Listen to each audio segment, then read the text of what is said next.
PoK में पाकिस्तानी सेना की बर्बरता के खिलाफ यूएन मानवाधिकार काउंसिल में उठी आवाज। पीओके के राजनीतिक कार्यकर्ताओं ने मुजफ्फराबाद में प्रदर्शनकारियों पर फायरिंग का मामला उठाया। पीओके के नेता शौकत मीर ने पाकिस्तानी सेना को बताया टायन। कहा, सेना ने पीओके में मीडिया पर लगाई पाबंदी। प्रदर्शनकारियों और निवासी पर बरसाई जा रही है गोली। यूके पीएनपी के प्रवक्ता नासिर अजीज खान ने पीओके में 30 लाख कश्मीरियों की जान को बताया खतरा। कहा, जब लोग पाकिस्तान से अपने हक मांगते हैं तो उन्हें गोली मारी जा रही है। पीओके में विरोध प्रदर्शन से बौखलाई पाकिस्तानी सेना। मुजफ्फराबाद से सामने आई शांतिपूर्ण प्रदर्शन कर रहे लोगों पर फायरिंग की तस्वीरें। पाकिस्तानी सेना की फायरिंग में 4 प्रदर्शनकारियों की मौत, 100 से ज्यादा लोग हुए घायल, जबकि 6 की हालत गंभीर। कई लोग बताए जा रहे हैं लापता। बरेली हिंसा मामले में मौलाना तौकीर रजा के करीबी डॉक्टर नफीस और उसके बेटे फरहान रजा खान को भेजा गया जेल। अब तक हिंसा के 81 आरोपी किए गए गिरफ्तार।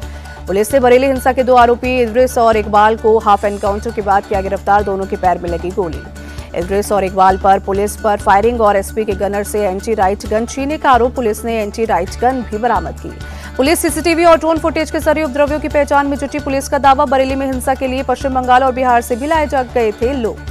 भीम आर्मी के सांसद चंद्रशेखर ने आज बरेली जाने का किया ऐलान। सोशल मीडिया पर किया पोस्ट, बरेली में हो रही नाइंसाफी के खिलाफ आवाज उठाने के लिए बरेली जाऊंगा।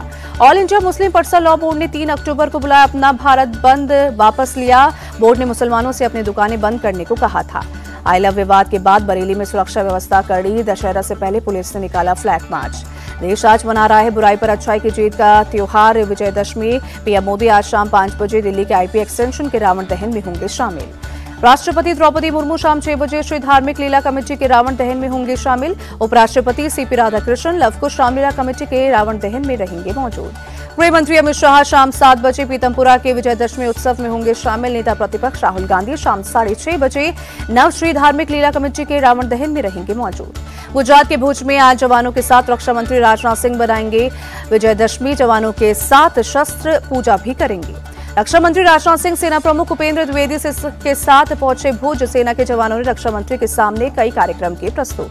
रक्षा मंत्री ने जवानों को किया संबोधित, युद्ध सिर्फ हथियारों से नहीं बल्कि हौसलों से भी लड़े जाते हैं। सरकार हर वक्त सेना के साथ। विजयदशमी के मौके पर राष्ट्रीय स्वयंसेवक संघ नागपुर के रेशमबाग में मनाएगा स्थापना दिवस। 21,000 स्वयंसेवक होंगे शामिल। संघ प्रमुख मोहन भागवत करेंगे संबोधित। संघ के विजयदशमी उत्सव में पूर्व राष्ट्रपति रामनाथ कोविंद बतौर मुख्य अतिथि होंगे शामिल। देश विदेश के कई बड़ी हस्तियां समारोह में रहेंगी मौजूद। राजस्थान के कोटा में 221 फीट का रावण का आधुनिक तकनीक से किया जाएगा दहन। करीब 13.5 टन के पुतले का वजन। हिमाचल प्रदेश में कुल्लू दशहरा की धूमधाम से हुई शुरुआत। देवी हिडिंबा की शोभा यात्रा पहुंची कुल्लू। हजारों की संख्या में लोग यात्रा में शामिल हुए। कुल्लू दशहरा के लिए किए गए सुरक्षा के पुख्ता इंतजाम। चप्पे चप्पे पर पुलिस के जवान तैनात। सीसीटीवी और ड्रोन के जरिए रखी जा रही निगरानी। हरियाणा के पंचकुला में रावण दहन कार्यक्रम की तैयारी आखिरी चरण में। क्रेन के जरिए रावण के विशाल पुतले को खड़ा किया गया। नागपुर में ऑपरेशन सिंदूर को समर्पित रहेगा रावण दहन। 60 फीट का रावण और 55 फीट का होगा कुंभकर्ण। जबलपुर में लगातार 73वें साल धूमधाम से मनाया गया पंजाबी दशहरा। रावण दहन कार्यक्रम में मौजूद रहे प्रदेश के मंत्री राकेश सिंह। महात्मा गांधी की आज 156वीं जयंती। देश के दे रहा है राष्ट्रपिता को हार्दिक श्रद्धांजलि। दिवाली से पहले मोदी सरकार का बड़ा तोहफा। केंद्रीय कर्मचारियों का डीए 3% बढ़ाया। बढ़ा हुआ डीए 1 जुलाई से लागू होगा। पेंशनधारियों को भी मिलेगा फायदा। मोदी कैबिनेट से रबी फसलों की एमएसपी बढ़ाने को मंजूरी। दालों में आत्मनिर्भरता मिशन के लिए 11,440 करोड़ मंजूर। प्रधानमंत्री ने कहा, अन्नदाताओं का कल्याण सरकार के सर्वोच्च प्राथमिकता। रबी की फसलों पर एमएसपी बढ़ाने से खुश। कृषि मंत्री शिवराज सिंह चौहान किसानों को मजबूत करने पर मोदी सरकार का फोकस। बिहार के सीतामढ़ी में जय श्री राम के नारे पर भड़के तेज प्रताप यादव। कहा, ये माता सीता की धरती है, यहाँ हमें प्रेम करुणा त्याग का संदेश मिलता है। रुन्नी सैदपुर में एक कार्यक्रम में पहुंचे तेज प्रताप यादव ने मिट्टी उठाकर माथे से लगाई। कहा, इस मिट्टी का आशीर्वाद मेरे लिए सबसे बड़ा प्रसाद है। 3 अक्टूबर को नीतीश कैबिनेट की बड़ी बैठक। आचार संहिता लागू होने से पहले कैबिनेट मीटिंग। कई बड़े फैसले ले सकते हैं सीएम नीतीश। शिक्षा, स्वास्थ्य, महिला और बाल विकास के साथ रोजगार संबंधित योजनाओं पर लग सकती है मोहर। बिहार में फाइनल वोटर लिस्ट जारी करने पर जेडीयू ने चुनाव आयोग की तारीफ की। केसी त्यागी ने कहा, विपक्ष के वोट चोरी के आरोप बेबुनियाद निकले। कांग्रेस नेता प्रमोद तिवारी ने कहा, सुप्रीम कोर्ट की गाइडलाइंस का पालन नहीं होने पर कोर्ट का दरवाजा खटखटाएंगे। बिहार चुनाव से पहले जेडीयू को झटका। बरबत्ता से विधायक डॉक्टर संजीव आरजेडी में होंगे शामिल। 3 अक्टूबर को तेजस्वी यादव दिलाएंगे पार्टी की सदस्यता। बीजेपी सांसद मनन कुमार मिश्रा ने विपक्ष को दिखाया आईना। कहा, गलत वोटर्स के नाम कटने से आपको क्या दिक्कत। जीतन राम मांझी ने चुनाव की निष्पक्षता का दिया भरोसा। कहा, गंगाजल की तरह पवित्र है फाइनल वोटर लिस्ट। आरएसएस के शताब्दी वर्ष पर विशेष डाक टिकट और सिक्का जारी। पीएम मोदी बोले, राष्ट्र प्रथम की भावना आरएसएस का मूल मंत्र, कटुता का कोई स्थान नहीं।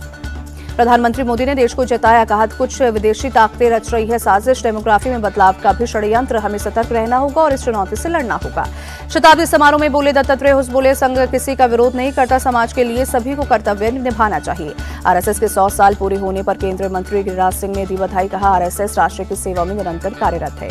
आरएसएस के मंच से सिक्का और स्टैंप जारी करना संविधान का अपमान, सीपीआईएम ने साधा निशाना। स्कूलों में आरएसएस के बारे में पढ़ाए जाने पर कांग्रेस का तंज, कहा बच्चों को इतिहास पढ़ाया जाना चाहिए, ना कि दुष्प्रचार। दिसंबर में भारत आएंगे रूस के राष्ट्रपति पुतिन के आने से पहले रूस के विदेश मंत्री भी करेंगे भारत का दौरा। भारत के कड़े तेवर के आगे झुका Mohsin Naqvi, UAE cricket board को सौंपेगा एशिया कप की ट्रॉफी, मैदान से ट्रॉफी लेकर भाग गया था मोहसिन नकवी। बीसीसीआई की कार्रवाई की धमकी से डरा मोहसिन नकवी, एसीसी चीफ ने की कुर्सी छीन जाने का है डर। एशिया कप को लेकर उद्धव ठाकरे का फूटा गुस्सा, कहा जिन्होंने भारत मैच और पाक का मैच देखा वो देशद्रोही है। नैनी जेल से झांसी जेल शिफ्ट हुआ माफिया अतीक अहमद का बेटा, सीएम योगी से लगाई गुहार, अब और ना सताएं। मुंबई हाईकोर्ट से शिल्पा शेट्टी और राज कुंद्रा को राहत नहीं, मुंबई पुलिस की ईओडब्ल्यू द्वारा जारी लुकआउट नोटिस पर रोक लगाने की मांग की थी। तमिलनाडु के थिरुनेलवेली में तेज रफ्तार कार हुई हादसे का शिकार, डिवाइडर से टकराकर हवा में उछली, कार में सवार 2 लोग गंभीर रूप से घायल। यूपी के मेरठ में कालन चुंगी पर 2 पक्ष के बीच सेब खरीदने पर हुआ विवाद, दोनों पक्ष के बीच जमकर चले लाठी डंडे, कई लोग हुए घायल। यूपी के बहराइच से दिल दहला देने वाली घटना सामने आई, एक सिरफिरे ने 2 बच्चों की हत्या की शिनाख्त मिटाने के लिए अपने परिवार को घर में बंद कर लगाई आग। आरोपी विजय मौर्य ने दोनों बच्चों के अलावा अपनी पत्नी और 2 बच्चियों सहित पूरे घर में लगाई आग। पुलिस ने जले हुए मकान से बरामद किए 6 झुलसे हुए शव। पुलिस के मुताबिक विजय मौर्य के घर में मौजूद 4 मवेशी और एक ट्रैक्टर में भी आग लगी। बच्चों की हत्या के पीछे तंत्र मंत्र की आशंका। यूपी के मेरठ में सूरजकुंड पार्क में ठेला लगाने पर 2 पार्षद उत्तम सैनी और सुमित शर्मा के समर्थकों में भिड़ंत, पुलिस ने उत्तम सैनी सहित 4 समर्थकों को हिरासत में लिया, पीटते हुए गाड़ी में बिठाया। उत्तम सैनी के समर्थकों ने थाने में पहुंचकर किया हंगामा, हिरासत से पार्षद को छुड़ाने की कोशिश, पुलिस फोर्स से समर्थकों को बाहर खदेड़ा।